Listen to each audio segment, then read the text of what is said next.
I, as a believer, as a Muslim, cannot deny that in the time that we live in, there are many people, as Julie alluded to, co-religionists, people who seem to follow the same holy book that I do, who claim to adhere to the same prophetic vision that I do, who have built their religion upon fear, who have built their religion upon violence, on exclusion.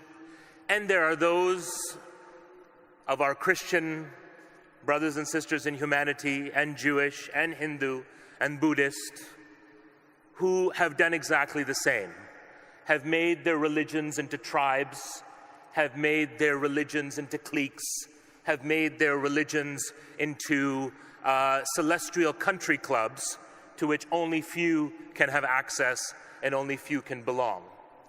And I think that this is what makes us very uneasy about faith. It is what the faithful feel uneasy when they talk about their own faith. And I don't want to impose anything on the panel, but I felt that uneasiness this morning. There was a lot of talk of love and compassion. There was a lot of talk of reconciliation. But I often feel that we stray away from the difficult question of religion as the source of fear and faithfulness as the source of fear. And I think that if we are to challenge ourselves in this place and in this subject matter, we do need to confront, as I know all of you have on the panel, the forces of fear and exclusion that exist within your own religious traditions as they exist in mine. And I think I learned that lesson at an early age, because I think there was a time growing up where there was a time that I honestly believed that I didn't feel fear. I thought that my mosque and my religious institution was a place of healing and of nourishment.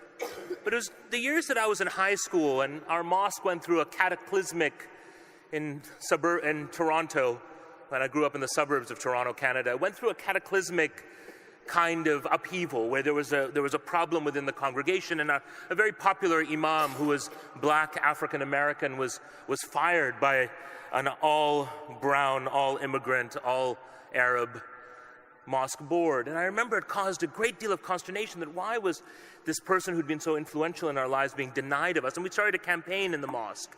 And I remember it was one Sunday and there was a speech going on in the mosque by some grand personality in our community. And during that speech, I challenged that individual about what was happening in the mosque. And shortly afterwards, I stood outside of the mosque distributing flyers and pamphlets, encouraging people for democracy and openness within the mosque community. And I remember one of the uncles who I'd grown up with, and I'll never forget it because I see him from time to time when I go back to Toronto, came up to me outside of the mosque, yelled at me in Urdu and Punjabi and English, probably any language you could find, and then slapped me across the face. And I know for me that moment it was a kind of a shock. Yes, there'd been problems in our community. Yes, we didn't quite get along. But this sort of act of violence, which really unnerved me and actually made me rather fearful. Because for once it was like, well, you're going to stand up and you're going to say something within a community institution. And a lot of arguments are going to be thrown at you, but the thing could turn violent. Of course, now, 20, 25 years on, I know that to be more than true. But let's look at the other side of the paradox. The other side of the paradox is faith, which encourages us to be courageous, to live without fear, to serve with mercy, love, and compassion. And it's that kind of fearlessness that perhaps we need today more than ever in an age of Trump and Brexit and an anti-diversity and anti-globalist point of view being espoused by governments everywhere. But can those two things hold together for the faithful? Can we acknowledge God's omniscience and what is demanded of us as people of faith, and at the same time be free and be open and be generous beyond the terms of what some of our co-religionists may say? I don't know if I entirely have the answer to that. I certainly don't have the qualifications for that. But what I can say is this. I think we've seen many moments in recent history where we have overcome fear. And we have overcome fear because we have been people of faith, because we have seen the importance of law but seen beyond law. We have seen the importance of Scripture but gone to the spirit of Scripture. We have seen the importance of walking in the footsteps of the saints and the prophets and not necessarily adhering to the literal word that they said. Because we recognize if our faiths are for all time, they must be adaptable to every context that we are in. And I want you to reflect in this last 2 minutes that I have on the movements that many of you have participated in over the last 10 or 15 years. The anti-war movement, which had faith communities at the very heart. And I remember the fear that uncles and aunties in our community felt going to the anti-war marches, to stand in front of the American consulate in Toronto or in front of the American embassy in London or in front of Parliament, and to speak our mind about the illegality of the war that was to take place in Iraq. There was fear. And yet, in the coming together of people, young and old, rich and poor, gay and straight, Muslim and not, there was an incredible sense of solidarity that overcame fear. And one of the most wonderful vignettes from that movement was my wife, who was an usher at the great anti-war march in that February oh so long ago. And she sent me a picture of a bearded uncle with his topi on, standing arm to arm with an activist who is clearly from the LGBT community, walking along Whitehall with pride and without fear, for me was representative of the possibilities of solidarity when we come together for purpose. And that's the final thing, I think, a reflection that I'd like to leave with you. And I hold up my hands and I don't offer a solution, but I only offer a reflection. We today are living in a Britain where we have a Prime Minister who, as we were told earlier today, said that being a citizen of the world means being a citizen of nowhere.